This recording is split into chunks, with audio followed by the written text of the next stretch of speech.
చేసుకోనంటేనేమో నువ్వు కొడతావు, చేసుకుంటా అంటేమో ఆయన కొడతాడు. నీ ఇద్దరు పొత్తులో నేను చత్తన్నా.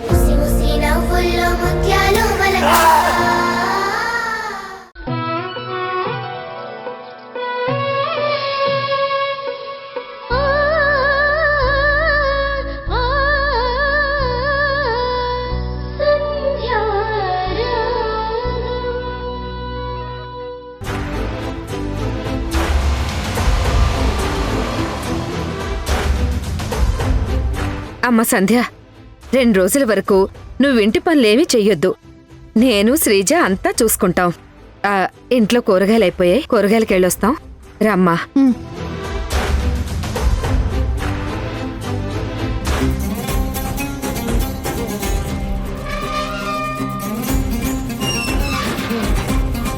బాబు రాజేష్, ఎలా ఉన్నావు? అవును, వింధ్య ఎలా ఉంది? ఈ మధ్య వింధ్య ఇదివరకట్లా రావడం లేదు. ఇదివరకట్లాగా సంధ్యకి ఫోన్ చేయట్లేదు. అసలేమైంది వింధ్యకి?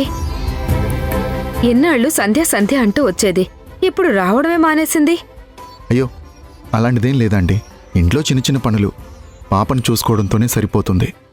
రావడానికి కుదరట్లేదండి. బాబు, నేను అడిగానని మరీ మరీ చెప్పు. శ్రీజ, ఆలస్యమవుతుంది, లోపలికి వెళ్ళు బాబు.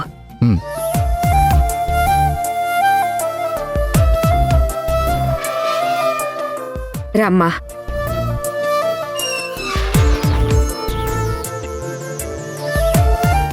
రాజేష్ గారు. శ్రీకర్ గారు, నిన్న మొన్నటి వరకు మీరు ఎదురుపడినా, మీతో మాట్లాడినా, మీ ఇంటికొచ్చినా నాకు ఏ గిల్టీ ఫీలింగ్ ఉండేది కాదు. మీ షాపు తగలబడిపోయిన తర్వాత మీ కళ్ళల్లోకి చూడ్డానికి నేను చాలా ఇబ్బంది పడుతున్నాను. ప్లీజ్ రాజేష్ గారు, మేము ఆ విషయం ఎప్పుడో మర్చిపోయాం. మీరు వదిలేయండి. అయినా దీంట్లో మీరు చేసిన తప్పే ఉంది. మీరెప్పుడూ గిల్టీగా ఫీల్ అవ్వద్దు. మీరు మా మనుషులు.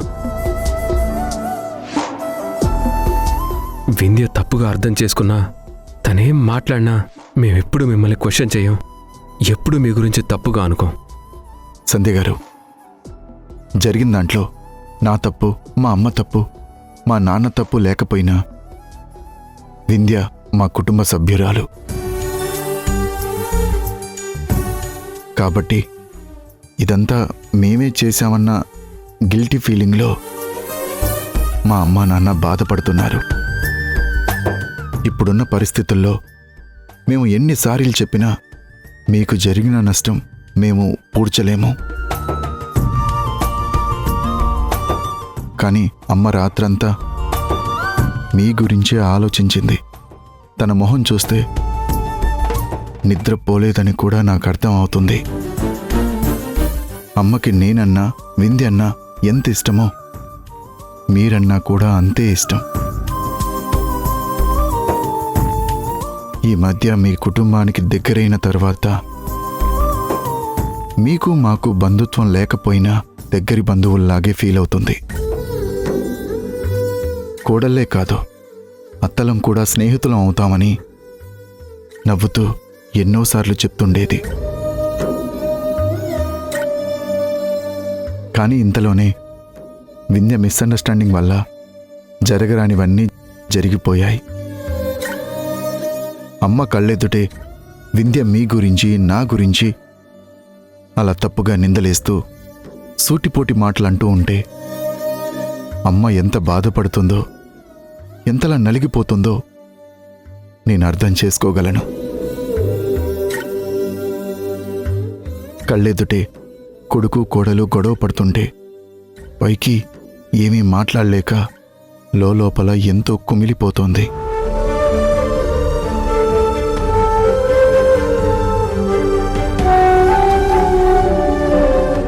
నిజం చెప్పాలంటే స్నేహాన్ని దూరం చేసుకున్న మీకంటే, భార్యని దూరం చేసుకున్న నాకంటే మన జీవితాలు ఎలా అయిపోతున్నాయని మా అమ్మే ఎక్కువగా ఏడుస్తోంది. ఎందుకో ఏంటో తెలియదు. నేను రావటం వల్ల సమస్యలు వస్తున్నాయని తెలిసినా మా అమ్మ మీ ఇంటికి పంపించింది. మీతో మాట్లాడమంది.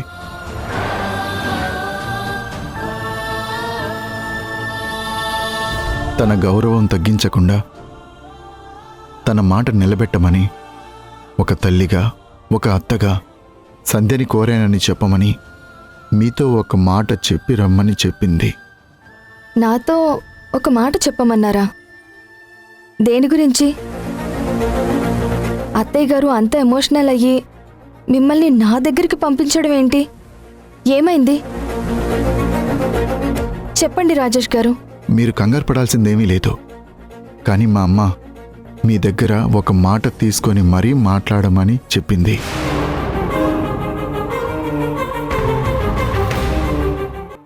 మీరు కాదనరని తన మీద ఒట్టు పెట్టుకుని మరీ చెప్పింది. అత్తయ్య గారు ఏం చెప్పారు రాజేష్ గారు?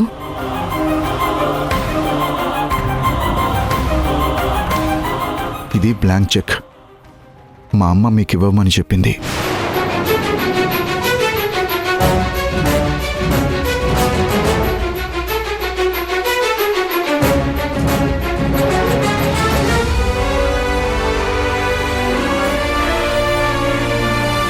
రాజేష్ గారు ప్లీజ్ అండి, మీకు చేతులెత్తి దండం పెడతాను.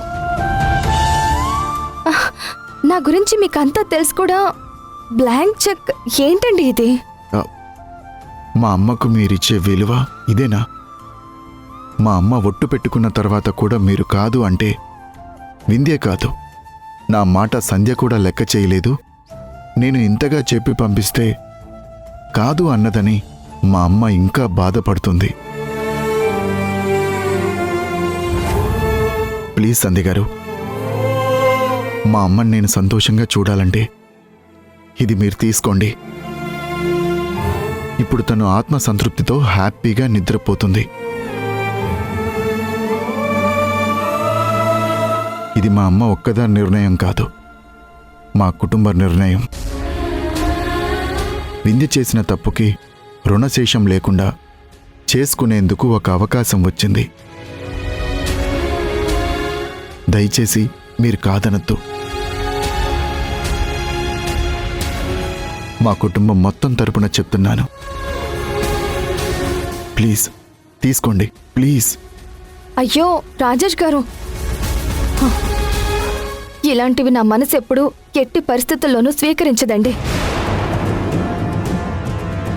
సంధ్య, ఏం మాట్లాడుతున్నావు నువ్వు? రాజేష్ గారు వాళ్ళ కుటుంబం మొత్తం అందరూ చేతులెత్తి వేడుకుంటుంటే కాదు పొమ్మని వాణి గారిని బాధ పెడతావా? తప్పు సంధ్య. వాళ్ళు మనకిచ్చిన గౌరవాన్ని నిలబెట్టుకోవాలి కదా. వింధ్య కంటే ఎక్కువగా వాణి గారు నీకిచ్చిన అభిమానాన్ని నువ్వు కాపాడుకోవాలి. వాణి గారి కోసమైనా నువ్వు ఆ చెక్ తీసుకో. ఏం మాట్లాడుతున్నారండి మీరు? నువ్వింకేం మాట్లాడద్దు. ఈ చెక్ నువ్వు తీసుకుంటున్నావు అంతే. తీసుకో. తీసుకోండి సంధ్య గారు.